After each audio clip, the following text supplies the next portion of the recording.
तरुण जी, पंचकुला हरियाणा से। राधे राधे राधे गुरुदेव। गुरुदेव, आपके चरणों में नमन।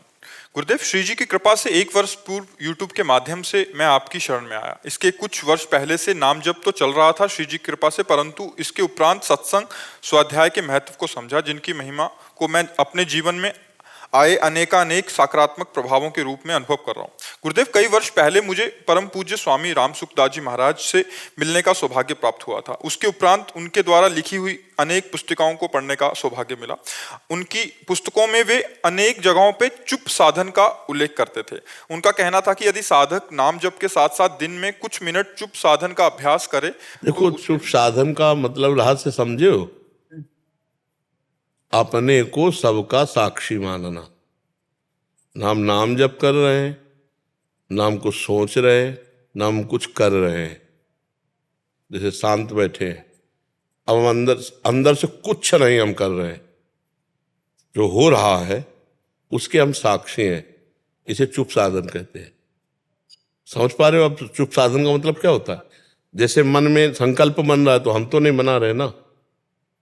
मन में संकल्प हो रहा है, बुद्धि को चिंतन कर रही, तो हम तो नहीं कर रहे ना। चुप साधन का मतलब जब तक अच्छे महापुरुषों से संग से इसका रहस्य नहीं समझो, तो ऐसा लगेगा इसे चुप साधन कहते हैं। ले ये चुप, इसमें कहीं चुप हो? आप चुप होके देखो। नहीं, वो तभी मैं परेशान हो जाता हूँ। तो उसे चुप साधन का मतलब जो समझ, ये बहुत अच्छा ज्ञान मार्ग का साधन है। क्या इसमें है? स्थूल शरीर की चेष्टाएं रोक दी, लेकिन सूक्ष्म शरीर की चेष्टाएं चलती हैं। मन बुद्धि से, चित्त से जो चिंतन हो रहा है, अहम से जो क्रियाएं की गई हैं भूत में, या जो हमें भविष्य में करना है, या वर्तमान में जो हम वो चल रहा है ना। आप पकड़ पा रहे हो हमारी बात की नहीं? अब कहाँ चुप कहाँ है? चुप तो नहीं ना। इसी में चुप ढूंढना है कि इन सबको मैं देखने वाला हूं, मैं करने वाला नहीं हूं। मन में जो हो रहा मैं देख रहा हूं, इंद्रियों में जो हो रहा है मैं देख रहा हूं, चित्त में जो हो रहा मैं देख रहा हूं ना। आप ज्ञान में आप दृष्टा हैं, आप शरीर थोड़ी हैं। न स्थूल शरीर है, न सूक्ष्म शरीर, न कारण शरीर।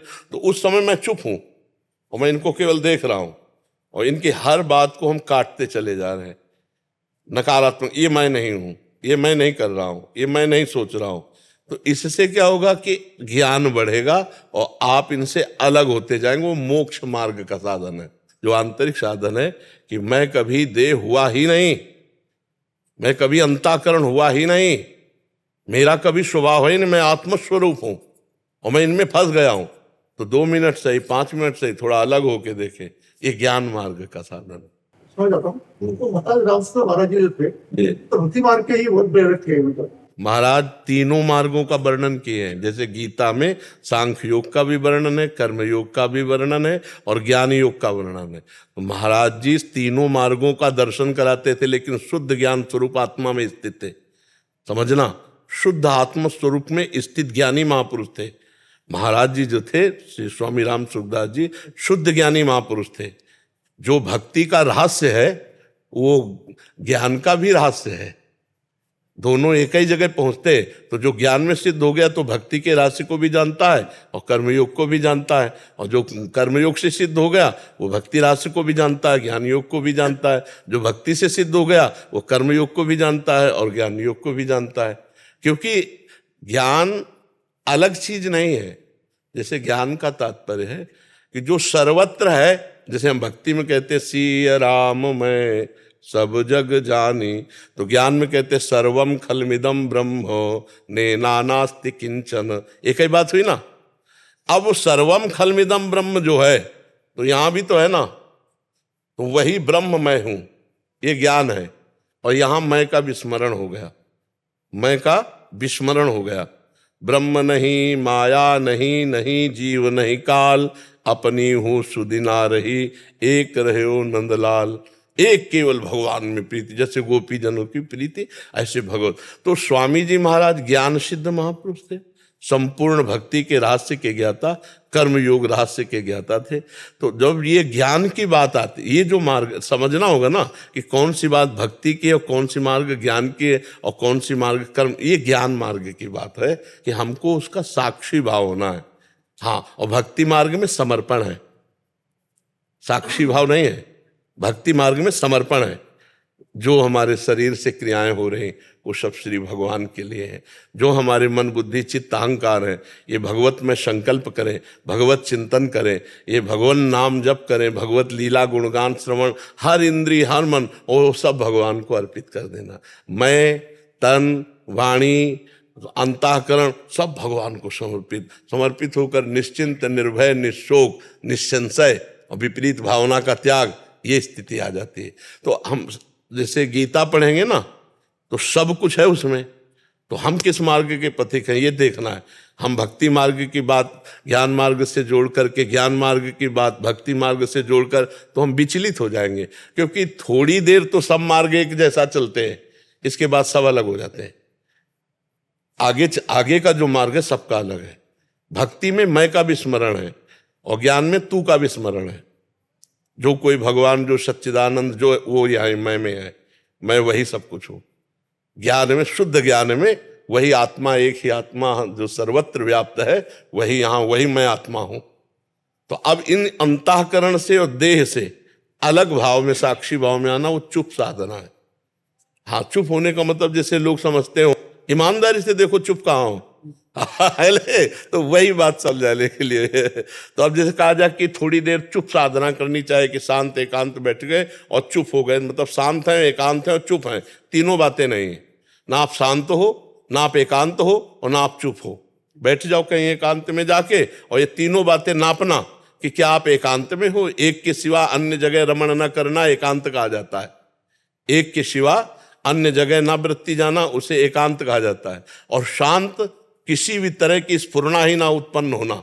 जैसे शांत जल में कोई तरंग नहीं होती तभी तो हम शांत कहते हैं ना। तो अंतःकरण में कोई तरंग ही ना हो तो उसे शांत कहते हैं। तो ऐसा नहीं है ना एकांत है ना शांत है, और चुप नहीं है, नाना प्रकार के प्रपंच चल रहे हैं। अब उसके आप दृष्टा हो। अब आया ज्ञान मार्ग। अब चुप आपको माना जाएगा जब आप सबसे निरपेक्ष होकर शांत हैं, एकांत हैं, अलग एकदम, और आप दृष्टा मात्र। जैसे इनकी हर हरकतों को हम देख रहे हैं लेकिन चुप हैं हम, ऐसे ही हम अपने हृदय की ममता रहित आसक्ति रहित होकर अलग एकदम अपने को देख रहे हैं, तब माना जाएगा। वो थोड़ा बहुत पवित्र बुद्धि से है ना। तो हाँ, तो भगवान की शरणागति स्वीकार करके भगवान का नाम जप करना, भगवान का गुण कीर्तन करना, भगवान के गुण कीर्तन सुनना, एकांत में जब बैठना तो नाम पर ज्यादा जोर देना। देखो, स्वामी जी की वाणी पढ़ो, फिर राधा बाबा की वाणी पढ़ो। परम ज्ञानी राधा बाबा और अंततो गत्वा परम प्रेमी। अब आप देखो, आस्तिकता की आधारशिलाएं पढ़ करके देखो, है ना। और सत्संग के बिखरे मोती भाई जी महाराज की पढ़ के देखो। भाई जी महाराज, ये दोनों महापुरुष जो है, राधा बाबा और भाई जी, ये प्रेम मार्ग के भाव सिद्ध महापुरुष है। और स्वामी जी भक्ति कर्मयोग इन सबको प्रकट किए भाव, लेकिन सिद्ध हैं ज्ञान में। स्वामी राम सुखदास जी महाराज ज्ञान सिद्ध महापुरुष हैं, जो आत्मबोध प्राप्त है। संन्यास धर्म के अनुसार आत्मबोध प्राप्त है। तो आत्मबोध प्राप्त होते हुए जैसे उड़िया बाबा भगवान की कथाएं सुन रहे, नाम कीर्तन हो रहा, हरि बाबा जहाँ नाम कीर्तन करते वहीं उड़िया बाबा होते। पर उड़िया बाबा भक्ति का प्रकाश कर रहे हैं, लेकिन सिद्ध हैं ज्ञान मार्ग के। हरि बाबा उड़िया बाबा का संग कर रहे हैं, पर सिद्ध है प्रेम मार्ग के। ऐसे समझना होता है कि ज्ञान भक्ति सबका प्रकाश होता है महापुरुषों में, पर वो महापुरुषन ने सब रस गायो, शब्द समझना, देखनो ये है कि उनको हियो कहाँ ठहरानो। वो हृदय उनका, तो हृदय स्वरूप बोध में था। हृदय स्वामी जी का आत्मबोध में था। ब्रह्म बोध संपन्न महापुरुष, किंचन मात्र कहीं भी किसी तरह की न स्थूल में आसक्ति, न सूक्ष्म में, न कारण में। हाँ, तो आप आंतरिक जो लक्ष्य स्वामी, वो ब्रह्म बोध संपन्न महापुरुष और भक्ति के रहस्य के ज्ञाता और कर्मयोग के रहस्य के ज्ञाता और सांख्य योग में ज्ञान योग की परम निष्ठा को प्राप्त। और अब महापुरुष जन जानते हैं ना जगत का कल्याण कैसे होगा, भगवान की परम भक्ति से, उसी से शुद्ध ज्ञान भी होगा। इसीलिए उन्होंने कहा कि बहुत वर्ष अनुभव करने के बाद लगा कि गीता का मुख्य उपदेश भक्ति ही है। स्वामी स्वामी राम सुखदास जी।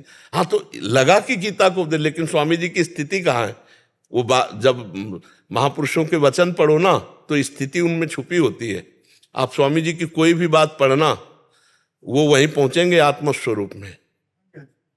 हमारी बात को पकड़ना, तो जहां जहां महापुरुष होते हैं ना, वो बात वहीं आ जाती है। अब जैसे आप लाख ज्ञान की बातें हमसे करवाओ, और जब हमारी बात को आप सुनोगे ना, तो बार बार में आ जाएगी कि प्रियाजू की कृपा से, भगवान की कृपा से, वो तो समझ लेना वो वहीं टिका हुआ है। जिसकी बार बार इस बात वही आवे, तो वही टिका हुआ है, वही स्थिति रहती है। अब जैसे राधा बाबा की आप बात पढ़ करके देखो, भाई जी की बात पढ़ करके देखो, हाँ स्वामी जी की बात पढ़ के देखो, और जयदयाल जी गोयलका की बात पढ़ के देखो तो वो जहाँ स्थिति होती है ना, वही प्रकाश हो जाता है। तो ये जो स्थिति है, ज्ञान की तरफ जाने वाली है।